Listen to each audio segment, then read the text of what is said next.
Today's episode is sponsored by Rev, the productivity powerhouse for content creators, journalists, market researchers, and more.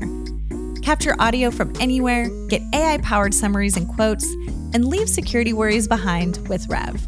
Whether you're on the go or in the office, Rev's got you covered. Discover more at rev.com. Hi, I'm Kendall Kelton, and I'm your host today on The Rough Draft. Featuring honest conversations with folks from across the creative industry, The Rough Draft explores the creative process, tools, and resources used by some of the best in the business.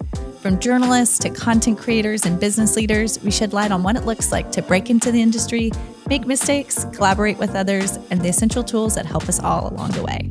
I'm really excited about this week's guest, Josh Olenslager. As the Director of Publishing Operations at LinkedIn Learning, Josh helps distribute video courses to professionals all over the globe to help them learn new skills at their own pace. With an MFA in poetry and a career that blends creativity with tech, he's written a book of poetry and is currently working on a second musical. We had an inspiring chat about how creativity and professional worlds intersect, and I can't wait to share it with you. On today's episode, Josh explores why achieving creative endeavors is vital for personal fulfillment.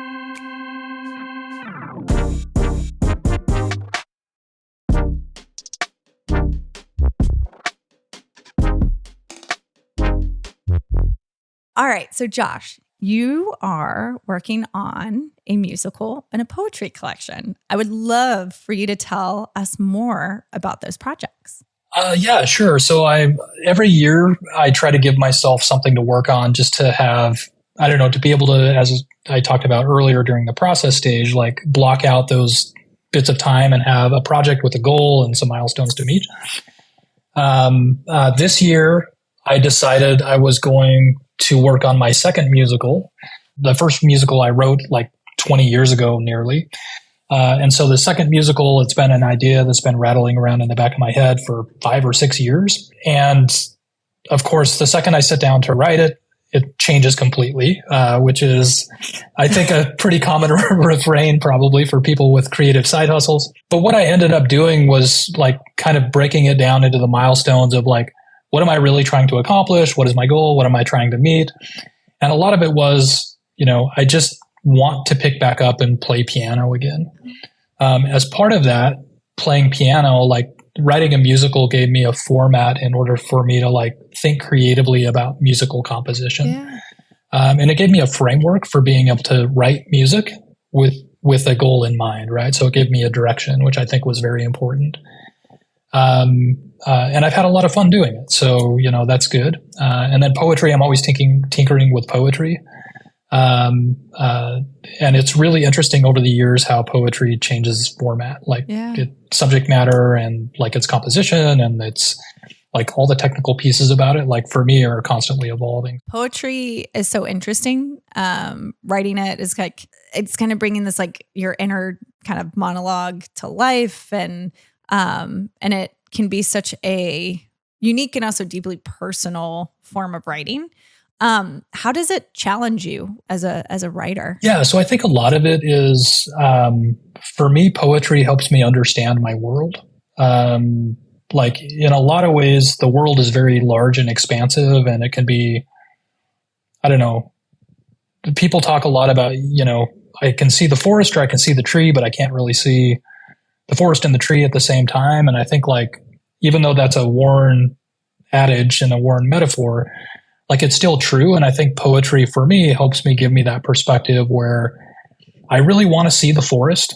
And so poetry gives me that chance to zoom out and look at like a world that's very abstract in a lot of ways and say, wow, this is a varied landscape with a lot of different pieces involved. And I want to understand that better. And so then I can zoom in on the details within the poetry. And and it may or may not, but how has the poetry side of your kind of creative mind influenced the musical side? Or maybe it's vice versa. I think they're related. In poetry, as an example, I think a lot about sound and I think a lot about texture, more so than language even. So like word choice for me and all that, like even construction and like punctuation, a lot of that for me is about texture. And it's about the sound of things. So some of the poems that I've written in the past can be very abstract or nonsensical, and they're less narrative driven, I would say, and more like emotionally or like using sensation as a driving force. And I think like for me on the musical side, actually it's way more narrative, right? Like because you have to have an arc and a regular storyline, and you have to have character development and other types of things. But I still start from that. What is the texture and the quality of emotion that I want this particular piece of music or like this moment in this story to represent? And like, how do I evolve that sensation over the course of that project, right? Like how does that arc end up encompassing both that grandeur and that intimacy? And would you be willing to share a bit about the musical itself? There's an aging performer, an aging celebrity, and during the course of like her career twilight, she's feeling that age, right? She's coming in and saying like, I'm being displaced by younger people, like the audience that I used to have and the attention I used to get from them and the accolades that I used to receive, like those are no longer consistent. And so like that absence is like a real thing for this character to be able to say like, I'm aging, I'm getting older. Obviously I'm in my midlife. So, I have midlife crises and other types of things that I'm dealing with. So like, it's a good feeder material. I was about to say, this is a very human thing for so many people. Yeah, exactly. Like we all go through these stages, right? Yeah. And the stage that I'm in, like this is driving sort of this narrative. And like, so the hero is like this woman who's sort of like in this crisis of change as she like approaches like middle age and like is moving towards the back half of her career and all this other stuff. And so all of that is like, as you mentioned, a very human thing that all of us go through, right? Like all of us go through these transitions. All of us have the need at some point in our lives to stand up for ourselves and say, this is who I am and this is who I am now. And it's changed. It may be different.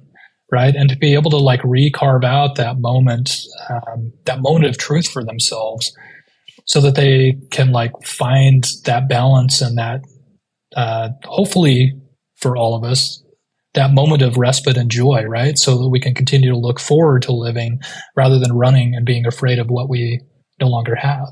God, I mean, and that's, I would say even not just what you're creating on a personal front, but even professionally too, right? Like just there's a lot of synergies, I think, in what you were saying about adapting to, not just getting older, but just becoming, the further and further you get in your life or your career and being able to adapt and stay confident and secure in your own right and being able to speak up to yourself. Like there's just seems to be a lot of synergies in what you're building creatively, and then what you are actually trying to achieve with LinkedIn Learning, it feels like from the outside. Yeah, for sure. I mean, I think like, I don't know, that's one of the realities of the world is as we live and grow and learn and we get more experiences, life seems to become more complex. And like the sooner, for me at least, the sooner I embrace this idea of pursuing simplicity, right? It doesn't mean that it is simple. It just means pursuing simplicity. It's really helped me say, the simplicity helps me clarify my direction and clarify my goals, helps me overcome confusion that I may get lost in. And it really helps me it helps me build my own self-confidence, right? Because I'm clear on what I'm doing. And I think, that clarity can really open up the opportunity to like pursue in a very passionate way, this idea of like curiosity and opening and exploring the world.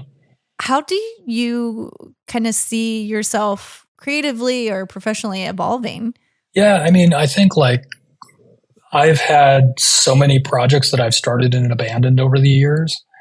Like realistically, the goal I'm stepping toward both creatively and professionally is like being able to satisfy that itch for creativity, like, I don't know, in a more regular way or a more patterned way, so that it becomes more embedded in my life. As I continue to evolve, right, like instead of starting a project and abandoning it, that's really where like my current thing that we talked about earlier of being disciplined and like making sure that I'm regimented about my practice, even if progress is small, like that becomes so critical for me being able to achieve that goal that's maybe a few years out, right? My goal isn't like, what do I get done this Tuesday? My goal is, what do I get done this Tuesday that helps me be the person I want to be, like 5 years from Tuesday.